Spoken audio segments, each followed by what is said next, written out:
Hello and welcome everyone to Safety Short Series. Today we'll be posting 30th video and there is a surprise for you all. See, basically, last time I was not able to communicate with you guys last week because I was traveling. And then I met few subscribers, few good ones, and it was really nice to have the positive feedbacks that I'm getting. I'm happy that some colleges are using the videos for uh, you know uh, taking small topics. I'm very happy, and I happen to visit one or two places as well.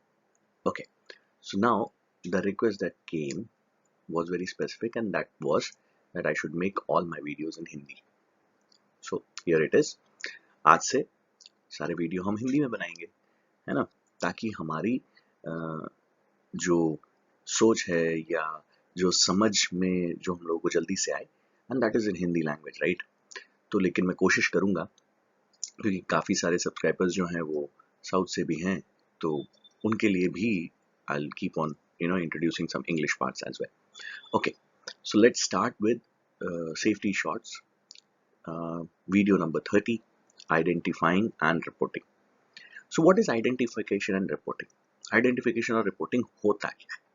देखिए, आप किसी भी facility में काम करिए या किसी भी जगह पे अगर आप काम कर रहे हैं, तो आपका सबसे बड़ा चैलेंज क्या होता है कि हमें हैजार्ड्स को पहचानना है.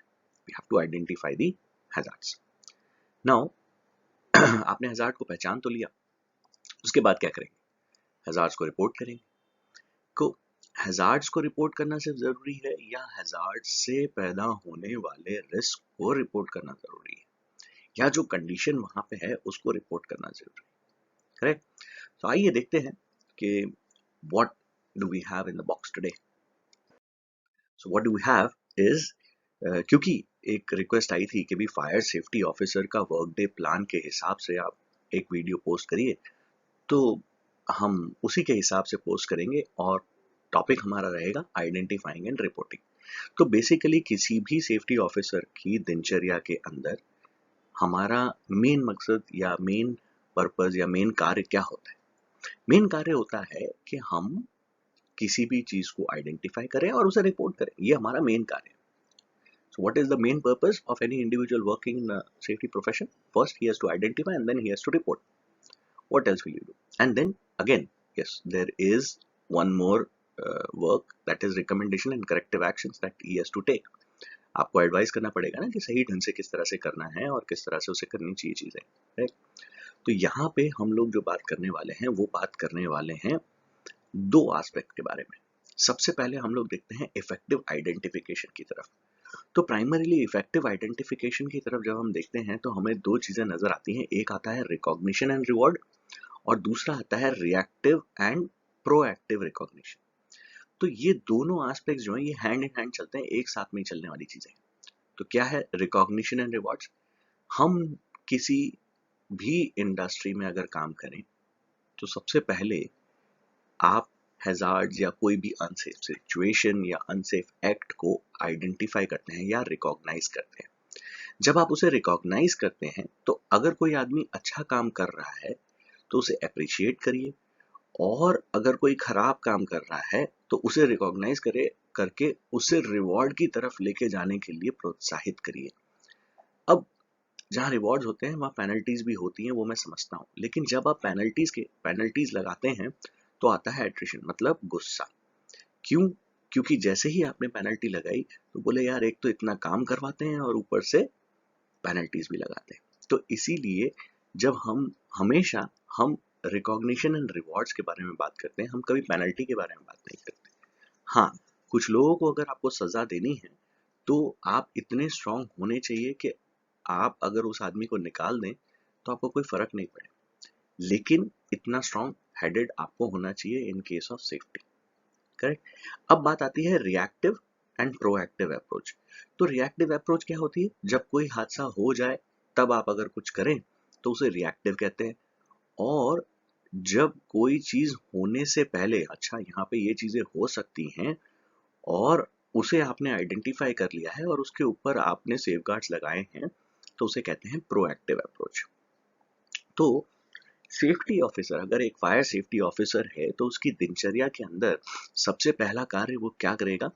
उसका कार्य है प्रोएक्टिव अप्रोच रखना। प्रोएक्टिव अप्रोच रखने से फायदा क्या होता है? देखिए, सबसे पहले उसका कार्य क्या है? सबसे पहला उसका कार्य ये है कि उसे फायर सेफ्टी के रिलेटेड या इमरजेंसी या लाइफ सेफ्टी के जितने भी इक्विपमेंट्स हैं या जहां पे भी फायर रिस्क होने वाला है उसके लिए फायर रिस्क असेसमेंट वो डेली बेसिस पे परफॉर्म करता है। इसका मतलब ये नहीं है कि वो रोज रिपोर्ट बनाएगा, नहीं, डेली बेसिस पे एक चेकलिस्ट बनाइए। जैसे हम लोगों ने कंस्ट्रक्शन सेफ्टी में देखा inner circle and outer circle वाला प्रिंसिपल, उसी तरह से फायर सेफ्टी ऑफिसर का भी inner circle and outer circle के पैरामीटर्स होते हैं।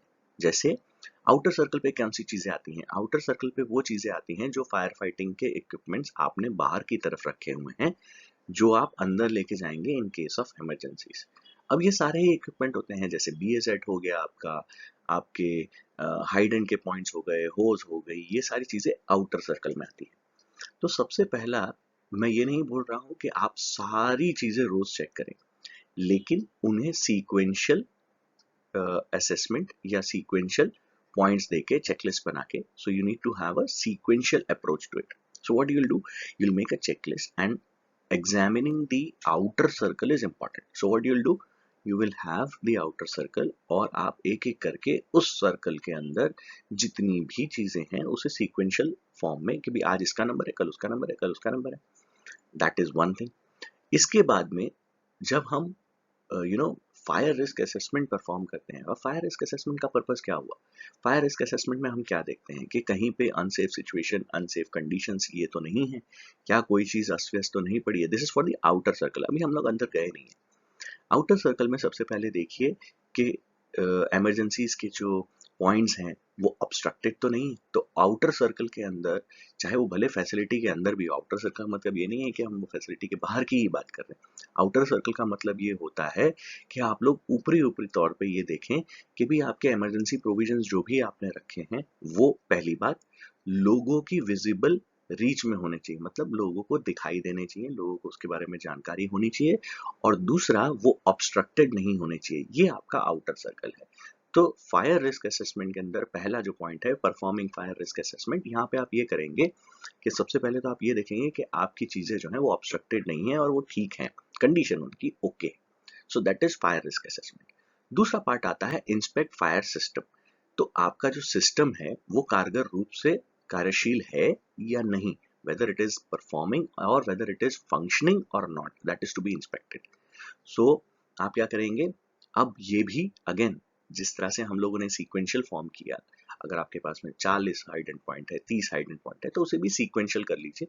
आप उन्हें चेक करिए, और हो सके तो उसे इंस्पेक्ट करने का मतलब ये नहीं होता है कि सिर्फ इंस्पेक्ट करिए, उसे खोल के देखिए, कहीं से लीकेज तो नहीं है, कहीं कुछ पानी बराबर आ रहा है नहीं आ रहा है। तो इससे क्या होगा, पानी का भी फ्लशिंग हो जाता है, और और ये जरूरी नहीं है कि आप दिन में सारे होल्स खोल के देखिए, कोई भी एक जो आपको ऐसा लगता है कि भाई हाँ यार ये इसका थोड़ा ठीक नहीं लगा, चलो इसको चेक कर। तो सरप्राइज जिसे बोलते हैं ना, तो उस तरह से अगर आप करते हैं, या लाइन में लास्ट में, या ड्रेन का प्रोविजन करने के बाद, लाइन बिछाने के बाद में, चलो चलो ठीक है इसको चालू कर दो, तो लेट अस हैव पानी आउटसाइड, पानी बाहर जाएगा लेकिन उसको चालू करके हमने देख लिया कि भी पानी आ रहा है नहीं आ रहा है, बराबर आ रहा है नहीं आ रहा है। This is what you call inspecting the fire system. इसके बाद में आता है फायर स्प्रिंकलर सिस्टम। अब फायर स्प्रिंकलर सिस्टम बेसिकली बड़ा ही विचित्र सिस्टम है। तो फायर स्प्रिंकलर सिस्टम के लिए आप क्या कर सकते हैं? फायर स्प्रिंकलर सिस्टम के लिए सबसे पहले तो आपके पास में अलग अलग जगह पे अगर आप टेस्टिंग कर रहे हैं, तो आपके पास में इस तरह का लूप होना चाहिए कि अगर आप कोई भी फायर सिस्टम अगर खोलते हैं तो वो लूप जो है वो आप बंद कर सकें। करेक्ट? तो इस तरह के प्रोविजंस आपके पास में होने चाहिए। स्प्रिंकलर सिस्टम के अंदर ज्यादातर आपको ये चेक करना होता है कि वहां पे धूल तो नहीं जम रही है, कई बार कीड़ा जो है वहां पे मिट्टी का लेयर जमा देता है, तो आपको ये इंश्योर करना है। अगेन ये कार्य भी सीक्वेंशियल होना चाहिए। देन एंड देन आती है बात आपके लाइफ सेफ्टी इक्विपमेंट्स की। तो लाइफ सेफ्टी इक्विपमेंट्स कौन से होते हैं? आपके fall protection, harness, BA sets, ये सारी चीजें लाइफ सेफ्टी इक्विपमेंट्स हैं। वो सही ढंग से मेंटेन्ड है या नहीं है, अगेन मैंने आपको कहा सीक्वेंशियल हमें इसे चेक करना है। इसके बाद में आता है फायर अलार्म सिस्टम। अगर आपके यहाँ पे फायर अलार्म सिस्टम है, मैनुअल कॉल पॉइंट्स हैं, तो उन्हें भी सीक्वेंशियल फॉर्म में आपको चेक करना है। अब कई बार लोग धुएं से टेस्ट करना शुरू कर देते हैं कि भाई ये मेरे सिस्टम को धुएं से चेक करना शुरू करते हैं। तो that is not the right way actually. अगर आपके पास में हीट और स्मोक डिटेक्टर है तो आप हीट से उसे टेस्ट करिए, स्मोक से टेस्ट नॉर्मली आप मत करा करिए। उसके पीछे कारण है। देखिए, स्मोक डिटेक्टर जो है वो एक सेंसर ही है ना। अगर उसे ज्यादा स्मोक लग गया या कुछ हो गया तो पता चला वो इमरजेंसी के टाइम पे काम ही ना करे। इसीलिए कोशिश करिए कि आप हीट से उसे डिटेक्ट करें। अब हीट जनरेट करने के लिए आपके पास में बहुत सारे ऑप्शंस हैं। हीट आप किसी भी बल्ब से कर सकते हैं या टेम्परेचर इंक्रीज कर सकते हैं एरिया का, है ना। तो वो अब दैट कैन बी डन अगर आपके पास में मल्टी डिटेक्टर है तो। अगर नहीं है तो अगेन जिस तरह से बोला, तो सीक्वेंशियल फॉर्म में आप चेक करिए। लेकिन उस केस में आपको दो आदमी लगेंगे। एक आदमी जो कि मेन पैनल के पास में रहेगा, जो ये बताएगा कि अभी हाँ, अभी आपने जहाँ पे आपने लगाया उसका यहाँ पे सिग्नल आ रहा है या नहीं आ रहा है। So you will know that whether it is functioning properly और not. Correct. Now coming to the create a preventive maintenance schedule. तो लाइक आई सेड कि भी आपको सीक्वेंशियल मेंटेनेंस शेड्यूल होना चाहिए। सो दिस इज व्हाट, आप एक preventive maintenance schedule बनाइए और उसके अकॉर्डिंगली कार्य करिए। And then finally incorporate sensors that are, कौन से सेंसर्स? सारे सेंसर्स, आपके जितने भी पॉइंट्स ऑफ इवैल्यूएशन है। अब यहाँ पे इनकॉर्पोरेट सेंसर्स का मतलब ये नहीं है कि वो इलेक्ट्रॉनिक सेंसर, आपके फायर अलार्म सिस्टम के जो सेंसर्स हैं वो यहाँ पे आते हैं। इनकॉर्पोरेट सेंसर्स में आपके जितने भी बोलते हैं ना कैलिब्रेशन पॉइंट्स, या जितने भी पॉइंट्स कब आपको क्या चीज देखनी है, डेट, पैरामीटर्स, तो इसकी आप एक चेकलिस्ट बनाइए और उसके अनुसार उसको चेक करना शुरू करिए। So this is what is about एक फायर सेफ्टी ऑफिसर के वर्क डे प्लान के बारे में। अब इसको आप बना कैसे सकते हैं? तो बड़ा आसान है। सबसे पहले तो आपको एरिया का नाम लिखना है। अगर आपको चेकलिस्ट बनानी है तो मैं वर्बली चेकलिस्ट आपको बता सकता हूँ किस तरह से। आप सबसे पहले लिखिए एरिया का नाम। उस एरिया के अंदर आपके फायर सेफ्टी के रिलेटेड जो भी प्रोविजंस हैं वो कितने हैं। एक रूम, सपोज एक रूम के अंदर कितने फायर एक्सटिंग्विशर होंगे? एक, दो, ठीक है, तो वहां लिखिए दो। उसके बाद आप लिखिए वेदर इट इज ओके और नॉट ओके। अब फायर एक्सटिंग्विशर की अपनी एक चेकलिस्ट होती है कि भी उसका फिजिकल अपीयरेंस ओके है या नहीं है, उसके अंदर प्रेशर बराबर है या नहीं है, उसका वेट कितना है। वेट का वेट एक्चुअली सही पैमाना है फायर एक्सटिंग्विशर का ट्रैक रखने के लिए या चेकिंग करने के लिए। तो वजन लेके देखिए and you will have a better parameter. Correct. So always have weight as a parameter for check for a fire extinguisher. Correct. Fire extinguisher का वजन लेके हमने चेक कर लिया, ओके ये ओके है। उसके बाद में आप किसी भी एक एरिया में जाएंगे तो वहां पे होंगे डिटेक्टर्स। अगर आपके एरिया में डिटेक्टर हैं तो आप बताइए कि भाई कितने डिटेक्टर हैं। यहाँ पे दो डिटेक्टर है, अच्छा ये फंक्शन कर रहे हैं नहीं कर रहे हैं। So let us check that. इस तरह से अगर आप सीक्वेंशियली एक एक एरिया की चेकलिस्ट बनाते हैं तो आपके पास में क्या हो गया? पहले तो आ गया एरिया आ गया। अब उस एरिया के अंदर जितनी भी चीजें प्रेजेंट है वो एक एरिया का चेक कर लिया। तो आप इस तरह से एक एक एरिया का चेक कर सकते हैं और उसके बाद में फिर उसे कंसोलिडेट कर सकते हैं। That is what incorporating sensors is all about. तो आप इनको सारी चीजों को इकट्ठा करिए एंड देन आपकी एक एक सिंगल वर्क डे की चेकलिस्ट तैयार हो जाएगी। नॉट इवन दैट, आप बिफोर एंड आफ्टर भी कर सकते हैं कि भाई अब ये तो आपका एक टेबल हो गया, दूसरा आ गया आपका बिफोर एंड आफ्टर। तो बिफोर एंड आफ्टर क्या होता है कि अभी आप साइट पे गए, आपने देखा कि भाई पहले ये खराब पड़ा था, फिर मैंने उसे करेक्ट करवाया, तो यू कैन प्रूव कि भाई इतना समय आपने यहाँ पे बिताया है। उसके बाद में आता है कि भाई आपने ये तो बिफोर एंड आफ्टर का सिस्टम हो गया। अब आती है बात आपकी परमिट्स की। फिर आप परमिट्स ले लीजिए कि भाई आपने कितनी परमिट्स इश्यू करी हैं। वो परमिट्स आपने जब इश्यू करी हैं तो उसके लिए टूल बॉक्स दिया था या नहीं दिया था। उसके बाद में वो टूल बॉक्स के अनुसार या परमिट के अनुसार क्या वो कॉन्ट्रैक्टिंग एजेंसी चीजें वहां पे कर रही है या नहीं कर रही है, या उन्होंने रखी है नहीं रखी है। क्या उनको जिस एरिया में वो काम कर रहे हैं उस एरिया के हैजार्ड्स के बारे में जानकारी है? तो यू कैन गिव दैट जानकारी। तो that is a tool box log that you can give on site. Correct. And surprise inspection जब इस तरह के होते हैं तो आदमी जो है ना वो सचेता हो रहता है। So that is what incorporating sensors is all about. Correct. So ये इस तरह से आपकी अप्रोच अगर हो तो आप आराम से अपना कार्य भी कर सकते हैं और आपका वर्क डे जो है वो ब्लैक एंड व्हाइट में हो जाएगा। So you can submit that yes this is my entire work day plan और मैंने इस तरह से काम किया है। Correct. I hope I was able to give you as much information on identification and reporting. और हम लोगों ने फायर सेफ्टी ऑफिसर का भी वर्क डे प्लान देख लिया। चलिए, so like I said, safety shots, it is a series focusing on small safety videos हम लोग इसी तरह से छोटे छोटे सेफ्टी के वीडियोस पोस्ट करते रहेंगे. तब तक keep liking, keep sharing and do not forget to subscribe us for our motivation. We'll be in touch. Till then, be connected and stay safe.